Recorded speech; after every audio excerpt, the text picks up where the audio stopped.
Before we jump into why I get to talk to you guys, as a fan of Smallville, I need to jump backwards to bring your history to the forefront, if you will. I just have to ask, what do you guys remember? Like, what are some of the strong memories you have of getting your start on that series? God, I remember we had this amazing writer's room. It was really big and it has windows and it looked out over Burbank. It was at Warner Brothers, looked out over Burbank and the mountains. And I just remember sitting in that room over and over and again going, oh my God, I'm really here. Like we're really here. And also just the creative minds on that show, just the writers and Al Miles who created the show, it just an incredibly gifted group of people. It was, I don't know, those are top two. No, Brian, what jumps out at you? I remember going to interview and sitting down in a chair under one of the original corn stalks from the pilot. For some reason, that's etched in my brain when we were interviewing for the job. And then, yeah. I'm just curious, how often did you guys debate having a character in the hospital say, because every episode had someone in the hospital say, I got to get out of this town. I can't be in the hospital again. We tried to have a little bit of a reset, or just a little slight amnesia at the top of the episodes. But as if you were a fan and watched all the way through the series, toward the end, we actually kind of got a little more tongue-in-cheek about saying things like that out loud. And luckily, some of our characters were great at being able to throw off some amazing sarcasm and get away with it. Yeah, my last thing is about the show is that I think a lot of people don't realize that when the show started, I actually think Smallville doesn't get enough credit for the popularity of helping to elevate the popularity of the superhero comic book genre, because when it started, there was no MCU. It was just after Spider-Man, or just before Spider-Man and after X-Men. It was showing people that there was an audience for this type of content. And I don't think the CW, all the shows that have happened, exist without something like that. And that really is really to the, yeah, it's nice. You go. Well, and I was going to say, I think one of the things that it did was it made superheroes accessible. On a weekly basis, you felt like they could be, somebody living next door to you and with the same kinds of problems, and then trying to see how they did it. I don't know. The fan mail and how it touched people is probably one of the things that will stay with me more than anything else in our career. It was really moving. It really meant a lot to a lot of people, and obviously it meant a ton to us. Jumping into Hot Zone, you mentioned fan mail. After making this series, are you now a lot more aware when you're opening your mail? I'm not until this moment. Now when I have to go down to the mailbox, I'm going to be thinking about that question. Thanks so much.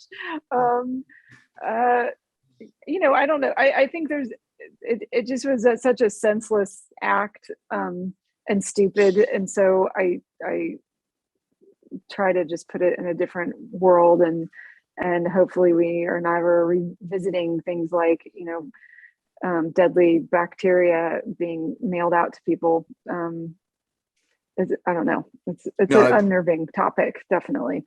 100%. How did you guys decide on Anthrax being this season's Hot Zone? Was it the studio? Was it you guys? How did that idea come about?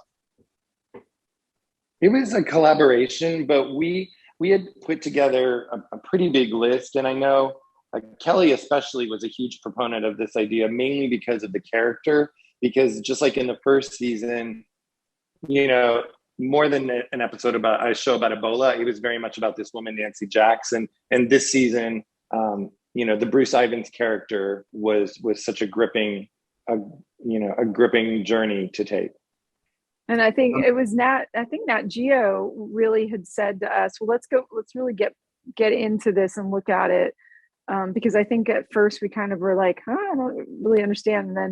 And then reading into it, we were like, oh yeah, this is a really, really unique story on many different levels.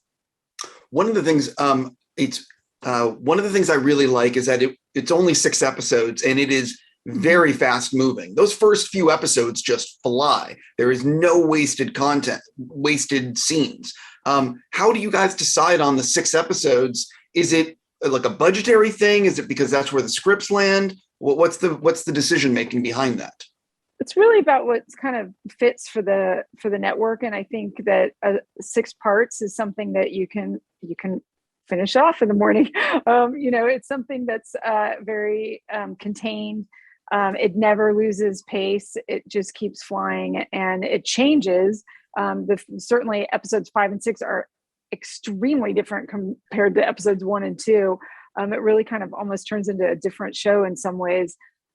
So I think 6 just kind of seems like the happy number for sitting down and just binge watching, or watching in 3 consecutive nights with the Nat Geo premiere.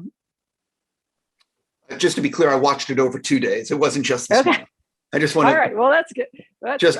Just to be clear. It's a lot of Anthrax for one day. Yeah. I did anyway. So this is obviously, you're basing this on what really happened, but you're also making a TV show. So can you talk about that line of fact and fiction, and where you felt like you could take some leaps and where you're like, this has to be accurate? Well, the events are accurate. I mean, we're not going to make up, some breakthrough on the case or anything. That we're making something for Nat Geo, which is a group that we obviously really respect, and has a lot of respect around the world. So we're not going to just collectively, we don't want to make something that isn't, grounded. Really where we take liberties is in creating characters like all the FBI agents, and sort of fleshing out a little bit just so that you can track the story, but we're not there to, suddenly create all kinds of things about somebody that we didn't, pull from research. We really did an immense amount of research along with a lot of other people, the writers, staff, the other assistants, and certainly Nat Geo's research department as well. So everything's sort of been gone over with a fine tune and fine comb. I mean, and so what you're seeing, what's unfolding, the story that unfolds is what happened. That's not the part that we come in and, take liberties. One of the things I think that the series does really well is I think people forget what it was like after 9/11, and that the freak, how can I word this? How scared everyone was that this could happen again, and that everyone was just freaking out over everything. And, can you sort of talk about, especially in the first few episodes, sort of capturing that energy and putting it on screen, reminding the viewer like what that was like back then? Well, one specific thing that for any of us, I remember getting on a plane, I think within a couple of weeks, I could be wrong, but definitely within a month of 9/11. And it was unfortunate. We were all very suspicious of each other. And so we wanted to build in a moment. There's a moment, and I think it's in the second episode, that I think will resonate with certain audience members that were flying at that time. Oh, and I think, yeah, that one, I know. Yeah. And I think, I think also, it was something that was in the scripts, but also something that we talked about a lot in prep meetings and production meetings with our directors, with the actors were certainly aware of it. From like costume, hair, makeup. We wanted to not present people as perfectly glossy and completely together. People were exhausted. Their patience was run thin. They were a little cranky. I think there's an opening scene that Dylan Baker is sort of leading a group of FBI agents. And I think you can feel how tense, how angry, they're exhausted. They just want to, bring somebody to justice. They want some kind of justice for everything that's going on.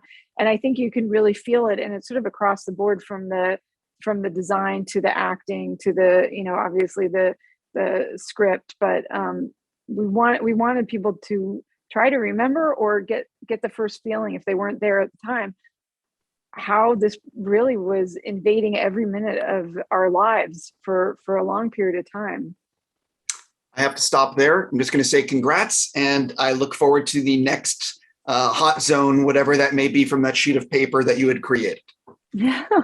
Thank you so much for watching it all.